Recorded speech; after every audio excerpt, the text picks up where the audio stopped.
so much for coming. Good evening, everybody, and thanks for being here. Regardless of your background, the fact that we're 26 days out from an election, and you're taking the time to meet all of us and hear what we have to say and ask questions. It's democracy doesn't get any better than right now being the Ronkonkoma Historical Society to hear all of us tonight. So thank you all for coming out. It has been an honor and a privilege to represent this community in the state senate. I was first elected back in 2010. I was born and raised along Island, grew up here in Brookhaven. My daughters now go to the same elementary school I went to, William Floyd. I still serve as a major in the Army Reserves. I've been serving there since I went on active duty in 2003. And I care a lot about my community, state, and country. That's how when I first came home off active duty, I decided to run for office. And I look at what's going on down in Washington right now. I believe our country is heading in the wrong direction. I believe that this president is taking our country in the wrong direction. You have a lot of Republicans blaming Democrats, Democrats blaming the Republicans. I'm someone who actually blames all of them. Plenty of blame to go around to all the parties down there. You have people who are Republican and Democrat in Washington whose their only version of compromise is to get it 100% their way all of the time. Anything less is unacceptable. There's no such thing as compromise that they have to give in. And when you have a Democratic president, a Democratic-controlled U.S. Senate, and a Republican-controlled House, that definitely isn't. Up in Albany, we have a Democratic governor, Democratic-controlled assembly, Republicans and Democrats sharing power in the state Senate, and we've had 4 consecutive on-time balanced state budgets.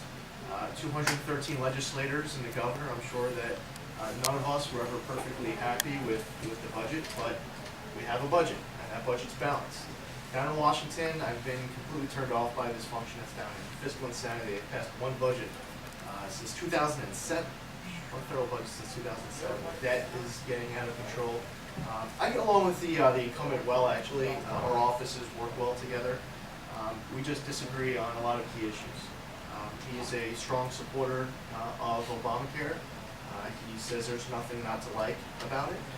I respectfully disagree. I believe that it's resulted in higher premiums, higher deductibles, lost doctors, canceled policies, longer wait times, hospital networks turning into monopolies, forming insurance companies. And there are many ways to improve healthcare. There are components of Obamacare that regarding allowing people with pre-existing conditions to get coverage. That's important. Allowing children to stay on their parents' policies. That's important as well. We could do more to help small businesses to be able to compete like larger businesses can by pooling policies to get more competitive coverage for their employees. Allow more portability of policies across state lines. To allow people who are on the Medicaid rolls to be able to go out and get their own policy, because a lot of people on Medicaid are not going out and getting a job, because if they go out and get a job, they won't qualify for Medicaid anymore. So some people are actually staying out of work because they don't want to lose their Medicaid coverage. And there's more that we could certainly talk about as far as what future healthcare should look like in the country. But I give it as an example where there's a respectful disagreement between the incumbent and I as to what healthcare should look like in this country. I am someone who believes in higher standards for our students. I don't believe Common Core is the answer. I work closely with Senator McGrath up in Albany. In the Senate, it's Senate Bill 6604. It's a bill that stops Common Core. We have these standards that are created nationally, tests created by the state, curriculum set by local school districts. Nobody's talking to each other. A lot of material is not age appropriate.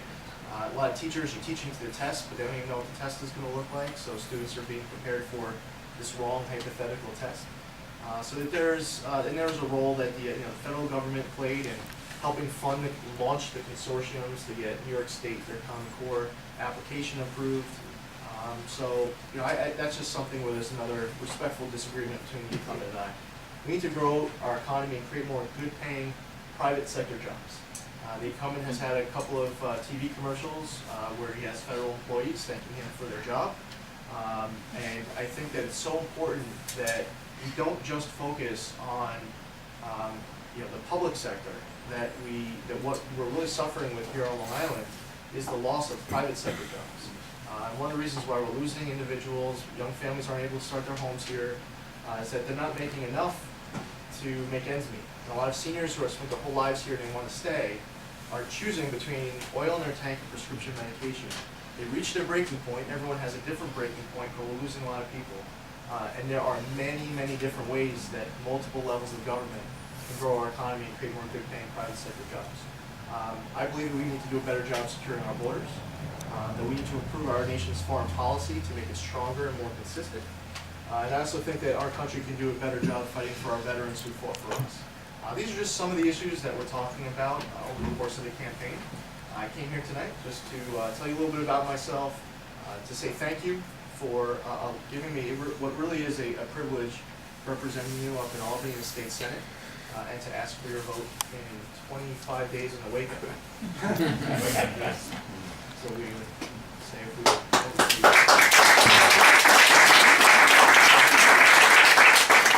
Questions for the Senator? Of course. If you were elected to Congress and it came up where the Congress wanted to pass a bill where the employee, the national right to work law, if they wanted to, if the Senate wants to do it, would you be in favor of the national right to work law? And part two of that question is, if you're not in favor of a right to work law, are you in favor of the Employee Free Choice Act? Well, I'm not in favor of the Employee Free Choice Act. I think that there are a lot of union employees who they advocate for being able to protect their freedom to cast a vote with more privacy. There's disagreements within the labor movement amongst leaders and members as far as what the right answer is on that. I do believe that every state should have. I'm a big states' rights guy. I think that anything that is not under our Constitution given to our federal government, in many respects, the federal government steps in and makes decisions that are better determined at the state level. And you have, for one state, you may decide, like New York State, a very strong labor movement here in New York State. In other states, they've decided that they don't like labor unions as much. And I think that to have Congress come in and step in and make those decisions for individual states is wrong. So I just out of respecting states' rights, would not advocate for Congress to do anything to try to disband labor unions in individual states. If states want to do that, they can on their own. And the same thing on the flip side. For a state that decides that they don't want to have a labor movement as aggressive as the state of New York, that's their right as well. But we, as we have candidates here tonight running for state legislative positions, and I really believe that that's where the future of the labor movement within New York State should be driven from. Follow up. That Employee Free Choice Act, are you aware, it's also called card check? Card check, yes. And you know what the card check means? You take the card home and you vote. Nobody knows how you vote. So if you don't want to opt in, you don't have to. You can vote no. Just the... Other questions? Okay, I'm going to ask the same question I asked your opponent, and I'm going to rephrase it a little. I'm a breast cancer survivor. You and I spoke briefly at the Ronkonkoma train station about this. Okay? You want to repeal Obamacare, that's no secret. Okay? Where's the Republican alternative? Now, I'm not done yet. If that's repealed, I've lost a lot of sleep at night worrying about this. This gentleman over there, thank you, reassured me that HIPAA would protect me. I don't know if that's a federal or state law. But, since you believe in the Constitution, life, liberty, pursuit of happiness, because I was unfortunate enough to get sick, and this is not just me, this covers anybody who's gotten sick, diabetes, anything, okay? I become a prisoner in New York State because I had the unfortunate to develop breast cancer. I can't go wherever I want. if this is a state-by-state issue. Well, first off, glad that you're doing better. That's Not there yet. keep you in my prayers. Up in Albany, we had multiple efforts that we worked on in the state legislature to be able to cover these screenings to encourage more women to get checked, to have the treatment that they deserve and need in order to become healthy again. With regards to Obamacare, there are a lot of women who are upset that they've lost their doctors. There are people who have lost their policies. Cancer patients, literally because of the rollout at the end of December, there were many that were facing cancellations.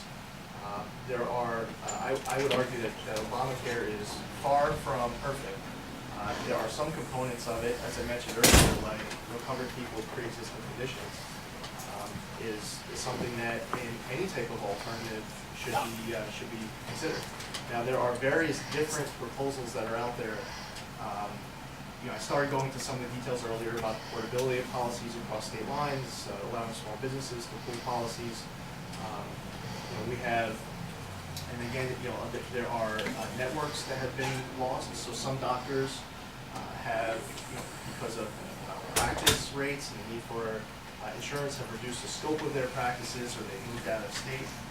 There are policy proposals by Congressman Tom Price, Ted Poe, Tom Coburn. These are all doctors in the U.S. Congress. They've put out specifics. They're all a little bit different. They should all be part of the discussion. But one of the things that the other side likes to say when we start talking about Obamacare is that the Republicans don't have any alternatives.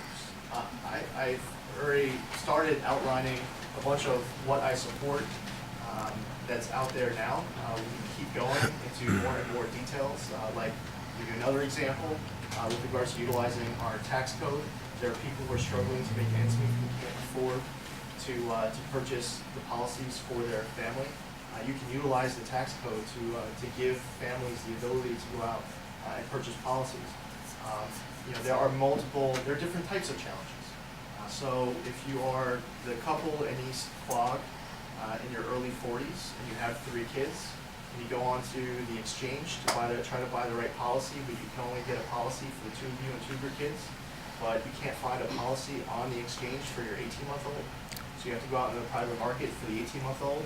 And they end up realizing that the best policy is actually for the 5 of you in the private market outside the exchange. So there are other things that need to be worked on there. I also think a lot of people are scared by the fact that deductibles have gone up as much as they have. Whether we're getting hit by Superstorm Sandy and saying, gosh, thank God that it wasn't considered a hurricane by insurance companies, or because of $18,500 deductibles. Same thing with healthcare. Folks are facing literally $6,000 before their policy is kicked in. I have not experienced that. I work for an insurance company, and my premiums have gone down, actually. Yeah. Well, I can tell you that there's over 700,000 people in the 1st Congressional District, and I have... I'm in your district. Oh, no, again, so my point is that there's over 700,000 people in the 1st Congressional District. I've traveled around this district a lot, spoke to a lot of people, I've found a diamond in the rough, someone who likes Obamacare is again, the incumbent. Don't misunderstand. I'm not saying I like Obamacare. Okay. I like the protection it gives me. Okay. I cannot be dropped from my insurance because I was unfortunate enough to develop breast cancer. So you don't misunderstand what I'm Okay. saying. I thought I got the impression that you liked it. I like the protection. Okay. That's the only thing I like about it. Question. How would you guys secure the border? Yeah, so That's a hot topic. great example of a lot of the dysfunction that's in Washington right now. July, the president put out his proposal. The Senate Democrats put out their proposal. The House Republicans put out their proposal. And they then left for August recess, and they stopped talking about it. So they came back into session at the beginning of September, and they should have been passing a compromise if they could have found a compromise, a good compromise. Again, for some people down in Washington, compromise means getting 100% their way. But the key is you have to talk. I believe that you can be liberal, moderate, or conservative and be reasonable and rational. That doesn't apply to all liberals, all moderates, or all conservatives. You can stick to your values, you sit down at the table, and you see where you can find common ground to move your country forward. And sometimes you can't find an agreement. But I believe that we need to do a better job securing our borders. The big, what really brought a lot to light in July was a surge of unaccompanied immigrant children coming across our southern border. My position is that they need to be humanely detained and expeditiously reunited with their parents back home. Thank you. The president has sent a very clear message to the parents in these Central and Southern American countries that if they turn their kids over to these coyotes and the children get to America, that they'll be granted amnesty. It's the wrong message to send. I have a lot of compassion for all the children suffering from oppression and poverty all across this world, but I don't believe that our nation has the bandwidth to have all of them come without their children, and we can't afford to do it. We can improve the technology at the border. You have a lot of people who are judges all across this country who can and are willing to help reduce the backlog because the process has been taking a long time. You have Border Patrol agents that are literally babysitting kids right now. They need to be taken off babysitting duty and return to what they're trained to do. Those are some of the components, but I gotta tell you, I also have a lot of compassion for the person who doesn't come here because they go to the local consulate and say, how do I come to America? And they're following the rules and they're not here yet. So what about them? And by the way, careful, the one that tried you illegally. and with the threat, growing threat of ISIS, it's not just about our southern border. It's about our northern border. It's about our entry process. You look at Ebola. There's a lot of security concerns, but they are in many respects interrelated. We need to do a better job controlling our entry process. That's related to immigration. It's related to Ebola, ISIS. One more. Quickly. We should really move on to other candidates. One more quickly. Senator will be here if you'd like to answer some questions.